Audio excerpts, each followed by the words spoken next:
بسم اللہ الرحمن الرحیم۔ عزیز طلباء،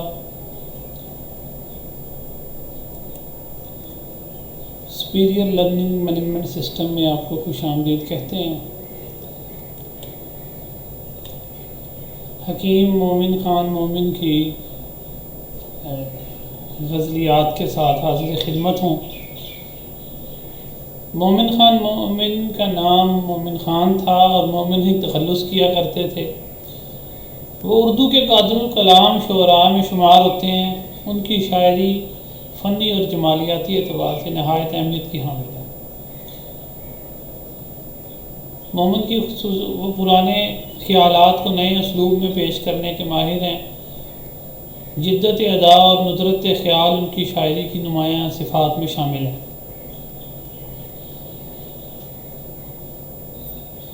ان کے آپ ایک خالص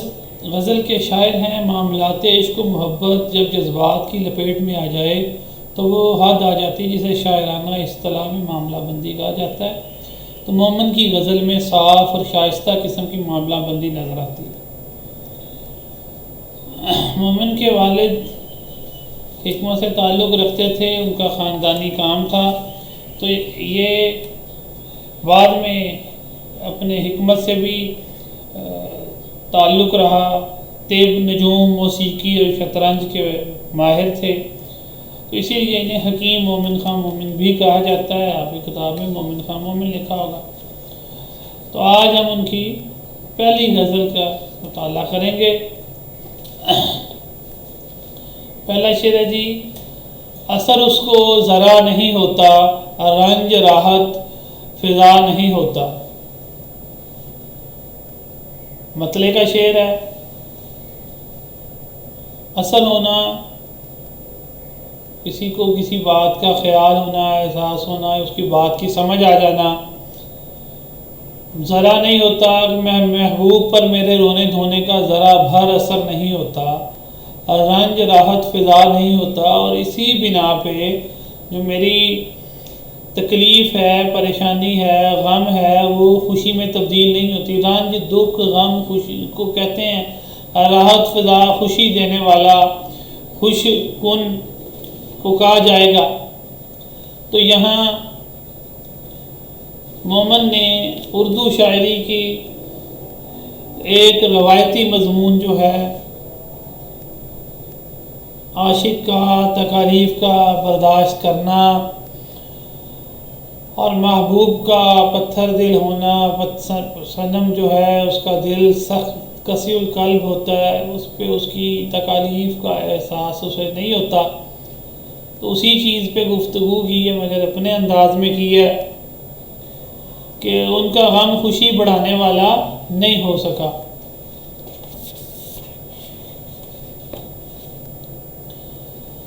یہ وہی مومن ہیں جن کے ایک شعر پر مرزا غالب جیسے شاعر اپنا پورا دیوان نچھاور کرنے کو تیار ہیں۔ اس کا ذکر آگے آئے گا، ہم کریں گے۔ بنیادی بات جو اس شعر میں کی گئی ہے وہ محبوب کی بے حسی،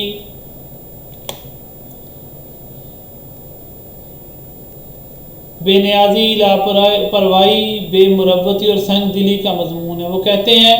کہ ہم نے محبوب کی خاطر طرح طرح کے غموں کا سامنا کیا،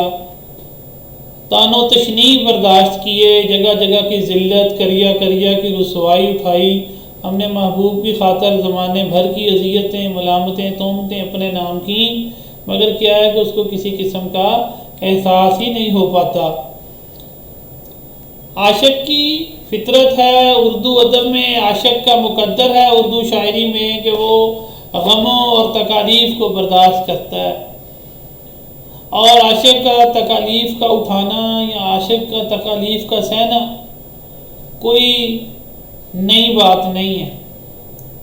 عشق کی راہ ہی ایسی راہ ہے جس پہ چلنے والے کو تکالیف اور مصائب کا سامنا کرنا پڑتا ہے۔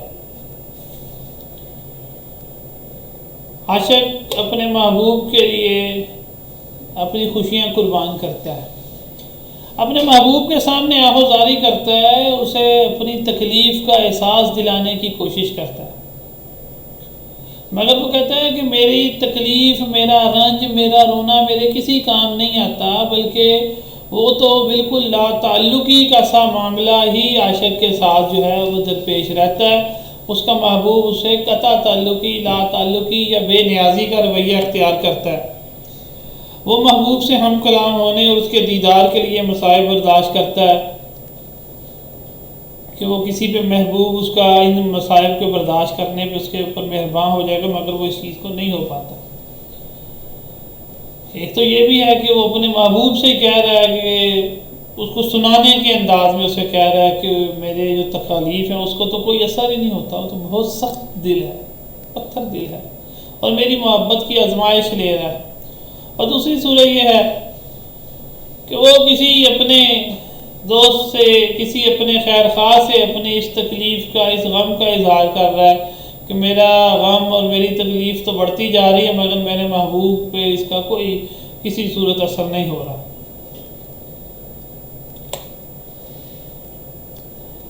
یہاں شاعر کی ایک خام خیالی کو بھی ہم سمجھنے کی کوشش کرتے ہیں کہ وہ اپنی تکلیف کو، اپنے رنج کو، اپنے دکھ کو سمجھتا ہے کہ شاید مزید دکھ اٹھاؤں گا تو یہ میرے لیے آسانی کا باعث بن جائے گا، تو یہ چیز بھی اس کے لیے اس کی امید کے مطابق نہیں ہو پاتی۔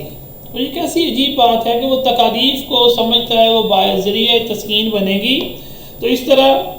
یعنی خوشی کا باعث اس کا غم اس کی خوشی کا باعث نہیں بن رہا، غم اسے اندر ہی اندر سے کھائے جا رہا ہے، اسے کھوکھلا کیے جا رہا ہے۔ اور یہ ایک اٹل حقیقت ہے کہ غموں کی بارش یا غموں کی آندھیاں انسان کو اندر سے توڑ کے رکھ دیتی ہیں، انسان کھوکھلا ہو جاتا ہے۔ تو ان غموں کو یا اسے ایک اس انداز سے بھی دیکھا جا سکتا ہے کہ شاعر یا عاشق اپنی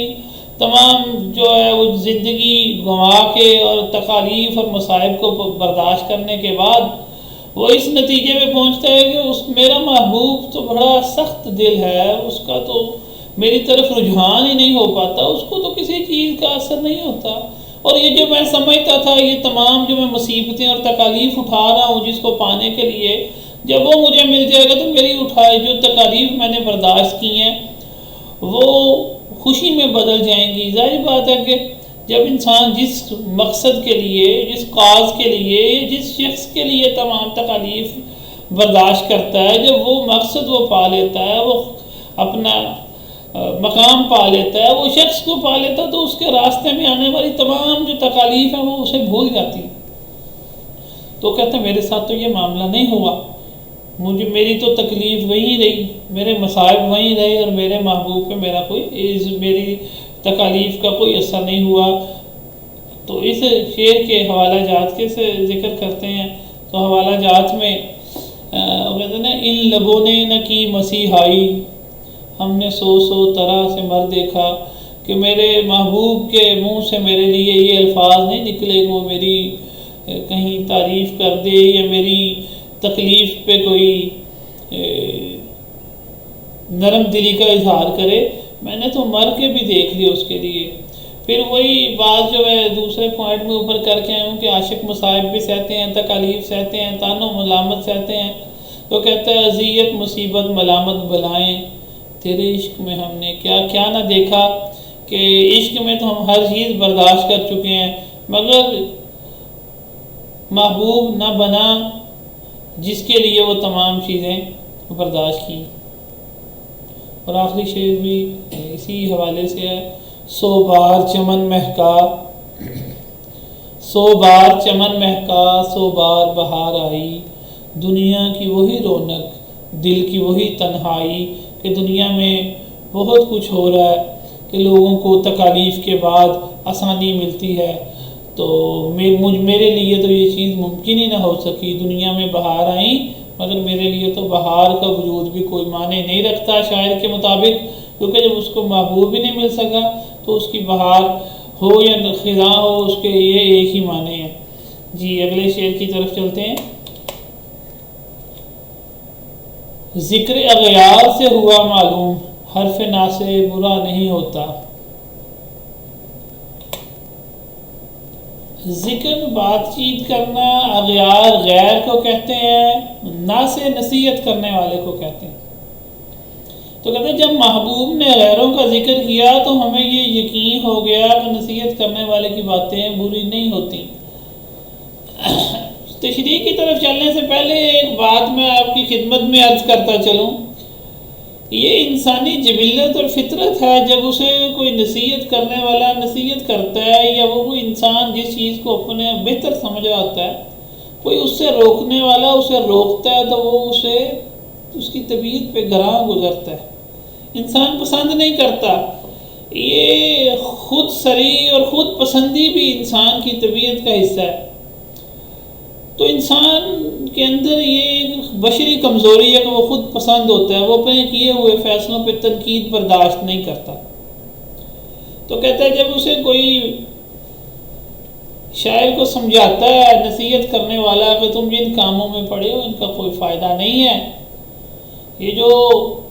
خوبصورت لوگ ہوتے ہیں یہ ہر کسی کے ساتھ دل لگی کر لیتے ہیں، تو وہ اس چیز کا پہلے برا مانا کرتا تھا۔ جب اس کے محبوب کے منہ سے کسی غیر کا ذکر سنا تو پھر اس کو احساس ہوا۔ اب لفظ ناصح جو ہے، واعظ، ناصح، یہ الفاظ اردو شاعری میں آپ کو بجا بجا ملتے ہیں۔ ان کا ایک کام ہے کہ وہ ہمیشہ عاشق کو نصیحتیں کرتے ہیں، اسے درس دیتے ہیں، اسے روکتے ہیں عشق کے راستے سے اور محبت کے راستے سے۔ تو یہاں حکیم عام طور پہ ناصح کا کردار ایک منفی کردار کے طور پہ آتا ہے، واعظ کا کردار اردو شاعری میں وہ منفی، وہ ہر خوشی کے راستے میں رکاوٹ بن جاتا ہے عاشق کی، اور وہ عاشق کو روکتا رہتا ہے، منع کرتا رہتا ہے۔ مگر اس شعر میں وہ کچھ مختلف انداز میں نظر آیا ہے ہمیں ناصح کا کردار۔ مومن خواہ مومن کے نزدیک ناصح کو وہ برا نہیں کہتا، کہتا ہاں جو مجھے نصیحتیں کر رہا تھا وہ ٹھیک نصیحتیں کر رہا تھا۔ انسان کی فطرت ہے جب وہ کوئی کام کرنے جا رہا ہوتا ہے تو اس وقت اسے روکنا مشکل ہوتا ہے، مگر جب وہ کام کر لیتا ہے اور اگر اس کی توقع کے مطابق اس کے نتائج نہ نکلیں تو وہ پھر اسے جو راستے میں سمجھانے والے ہوتے ہیں، جو اس راہ پہ چلنے سے منع کرنے والے لوگ ہوتے ہیں، ان سے انہیں وہ باتیں یاد آتی ہیں۔ وہ کہتا ہے کہ ہاں وہ جو مجھے سمجھا رہے تھے وہ ٹھیک سمجھا رہے تھے۔ اصل میں ذکر اغیار، غیروں کا ذکر، جب محبوب کے منہ سے اسے کسی اور کا ذکر سننے کو ملتا ہے تو وہ یہ چیز تو عاشق کے لیے سب سے تکلیف دہ ہے کہ اس کا محبوب کسی اور کا ذکر کرے۔ تو کہتا ہے کہ جب تم نے کسی اور کا ذکر کیا میرے محبوب تو پھر مجھے یقین آ گیا کہ نصیحت کرنے والے صحیح باتیں کہتے ہیں، وہ غلط بات نہیں کہتے، کہ یہ جو محبوب کے حسن سے گھائل ہونے کے بعد تم نے رائے عشق تو اختیار کر لی ہے، مگر تم اس راستے پہ چلنے سے باز آ جاؤ۔ وہ ہمیں سمجھاتے ہیں، وہ اپنے ذاتی مشاہدات بتاتے ہیں۔ ظاہر بات ہے ناصح کوئی بھی نصیحت کرنے والا جس کو نصیحت کر رہا ہے اس سے یا تو عمر میں بڑا ہوتا ہے، تجربے میں بڑا ہوتا ہے، تو وہ بتاتا ہے کہ ہمارے تجربات سے سیکھو اور تم اس راستے سے باز آ جاؤ۔ چنانچہ عاشق ان تمام باتوں کو پس پشت ڈال دیتا ہے۔ عشق کا جو جذبہ ہے اس کے جو سینے میں موجزن ہوتا ہے اس کے تمام ہوش و حواس کو جو ہے وہ اپنے تابع لے لیتا ہے، اور وہ اس سوچنے سمجھنے کی صلاحیت سے آری انسان عشق میں ہو جاتا ہے۔ وہ کہتا نہیں یہ جو مجھے سمجھانے والے یہ سارے غلط ہیں، میں جس راستے پہ ہوں یہی ٹھیک ہے۔ تو جب سمجھانے والوں کی باتیں اسے نظر آتی ہیں عملی طور پہ تو پھر اسے اس چیز کا ذکر ہوتا ہے، کیونکہ جب محبوب جو ہے وہ کسی غیر کا ذکر کرتا ہے یا محبوب غیر کی محبت کا دم بھرے، رقیب کی محبت کا دم بھرے، تو پھر اسے یہ یقین آ جاتا ہے کہ مجھے سمجھانے والوں نے ٹھیک سمجھایا تھا۔ کیونکہ جب انسان کسی ایسے شخص کی محبت میں تڑپ رہا ہو جس سے اپنی تعریف سننا چاہتا ہے، اپنی محبت کی بھیک مانگ رہا ہے اس سے، اور اس کی زبان سے کسی اور کی تعریف ہو، اس کی مداح ہو، اس کی ستائش ہو، تو یہ عاشق کے لیے ایک تکلیف دہ صورتحال ہے۔ تو پھر جب اس کے محبوب سے غیروں کا ذکر وہ سنتا ہے تو پھر اسے وہ اپنے جو ہمدرد ہوتے ہیں ان کی یہ بات سمجھ جاتی ہے کہ جو مجھے سمجھاتے تھے ٹھیک سمجھاتے تھے۔ وہ کہتا ہے نا غیروں سے کہا تم نے، غیروں سے سنا تم نے، کچھ ہم سے کہا ہوتا، کچھ ہم سے سنا ہوتا۔ اسی کیفیت کے مصداق وہ جو اپنی آپ کو پاتا ہے، وہ کہتا ہے کہ غیروں کا ذکر تو تم کر رہے ہو اور غیروں کی بات بھی کر رہے ہو، مگر جس نے تمہارے لیے پوری دنیا کی مخالفتیں مول لیں، پوری دنیا سے جو ٹکرا گیا، جو تمام طعن و تشنیع اور تکالیف کو برداشت کر رہا ہے، اس کے جو ہے وہ تمہارے نزدیک کوئی کسی قسم کی اہمیت نہیں ہے، بلکہ جو وقتی عاشق ہیں ان کے لیے تمہیں ان کی ادائیں اچھی لگ رہی ہیں۔ پھر اسے اپنے نصیحت کرنے والوں کی نصیحتیں یاد آتی ہیں، جو یہ سمجھاتے ہیں کہ ان راستوں پہ چلنے میں کچھ نہیں رکھا، اس کا یہ عشق کا سودا ہمیشہ گھاٹے کا سودا ہی رہا۔ تو ان کے حوالہ جات کی طرف چلتے ہیں۔ تو جو بھی میں نے آپ سے عرض کیا، غیروں سے کہا تم نے، غیروں سے سنا تم نے، کچھ ہم سے کہا ہوتا، کچھ ہم سے سنا ہوتا۔ پھر ایک کسی شاعر نے کہا تھا، بقول شاعر، ہے مجھ کو تجھ سے تذکرائے غیر کا گلہ، کہ محبوب کسی غیر کا ذکر کرے تو مجھے اس کا بھی تم سے گلہ ہے۔ ہر چند کے بر سبیلے شکایت ہی کیوں نہ ہو، کہتا ہے کہ چاہے تو تم اس کی شکایت ہی کر رہے ہو، اسے برا بھلائی کہہ رہے ہو، مگر تمہارے ہونٹوں پہ کسی اور کا نام آئے، یہ ہمارے لیے قابل برداشت نہیں۔ تو آخری شعر حوالے کا، ناصحہ مت کر نصیحت کیوں مجھے سمجھائے ہے، ناصحہ مت کر نصیحت کیوں مجھے سمجھائے ہے، نیک و بد سوجے نہیں جب دل کہیں لگ جائے ہے۔ کہتے ہیں کہ ناصح نصیحت کرنے والے مجھے کیوں سمجھا رہے ہو، تم نصیحت کر رہے ہو، عقل مند انسان ہو، تم تو خود سمجھتے ہو جب کہیں دل لگ جاتا ہے تو پھر اچھائی برائی نظر نہیں آتی۔ تو اگلے شعر کی طرف چلتے ہیں جی۔ تم ہمارے کسی طرح نہ ہوئے، ورنہ دنیا میں کیا نہیں ہوتا، شاید تمام تکالیف اور پریشانیوں سے گزرنے کے بعد اپنے محبوب سے گفتگو کرتے ہوئے کیا کہتا ہے کہ میرے محبوب تم میرے نہ ہو سکے، ورنہ دنیا میں کون سا کام ہے جو ممکن نہیں۔ کہ شاعر اپنے محبوب کو یہ بھی احساس دلانا چاہتا ہے کہ تم اگر میری تمام کاوشوں کے باوجود ہزار جتن کرتا ہے عاشق اپنے محبوب کو لبھانے کے لیے اور اس کی توجہ پانے کے لیے، اور جب وہ تمام جتن اس کے رائے گاں چلے جاتے ہیں، جب کسی صورت میں بھی اس کے لیے یہ ممکن نہیں رہتا کہ اس کا محبوب اسے اس کی طرف رجوع کرے، اس کی طرف مائل ہو، تو وہ ایسی کیفیت کو وہ مومن بیان کرتے ہوئے کہتے ہیں کہ تم ہمارے کسی طرح نہ ہوئے، کہ میں ہزار طریقے لگا لیے، ہزار تدابیر اپنائی، مگر تم کے ساتھ۔ یہ شعر بنیادی طور پر ان کی بے بسی اور نامرادی کا مضمون ایک عاشقی کا اس شعر میں بیان ہو رہا ہے کہ وہ ایک بے بس اور لاچار عاشق ہے جو بیان کر رہا ہے کہ محبوب تم میری طرف سے مسلسل لاپرواہ ہی رہے ہو، کہ ہزار زمانے کے نشتر سہے، طنز کے نشتر سہے، زمانے کے تانے سنے، اپنے دل پہ جبر کیا، جو تم نے میرے دل پہ ستم کیے ان کو بھی سہا، مگر نتیجہ کیا ہے کہ تم میرے پھر بھی کسی طرح نہ ہوئے۔ کسی شاعر کی ایک ہی یا عاشق کی ایک ہی تمنا ہے کہ اس کا محبوب اس کا بن جائے، وہ اس کو اپنا بنانے کے لیے، اس کو پانے کے لیے جو